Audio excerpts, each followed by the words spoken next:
Hi friends. JNTU నుంచి B pharmacy వాళ్ళకి last chance అని టైమ్ టేబుల్స్ ఇచ్చారు కదమ్మా! సో, ఈ టైమ్ టేబుల్ వచ్చేసరికి ఫోర్త్ ఇయర్‌లో ఫస్ట్ సెమిస్టర్‌కి సో, ఎవరైతే R9 and R13, R15 regulation వాళ్ళున్నారో వాళ్ళకి సప్లిమెంటరీ ఎగ్జామ్స్ లాస్ట్ ఛాన్స్‌కి టైమ్ టేబుల్స్ ఇచ్చారు. సో, R9 రెగ్యులేషన్ ఎవరైతే ఉన్నారో వాళ్ళకి 2009, 10, 11, 12 రెగ్యులరు అండ్ 2010, 11, 12, 13 ఎవరైతే లాటరల్ ఎంట్రీ బ్యాచెస్ ఉన్నారో వాళ్ళకి మాత్రమే ఈ ఎలిజిబిలిటీ ఉంది. అండ్ నెక్స్ట్ R13 రెగ్యులేషన్ వచ్చేసరికి రీఅడ్మిటెడ్ బ్యాచెస్‌కి 2013, 14 రెగ్యులర్ అండ్ 2014, 15 లాటరల్ ఎంట్రీ ఎవరైతే ఉన్నారో వాళ్ళకి ఎలిజిబిలిటీ ఉంది.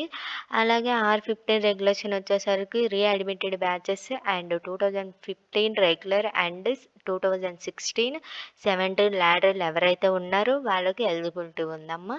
సో, ఒకసారి టైమ్ టేబుల్ మొత్తం క్రాస్ చెక్ చేసుకోండమ్మా. Thank you.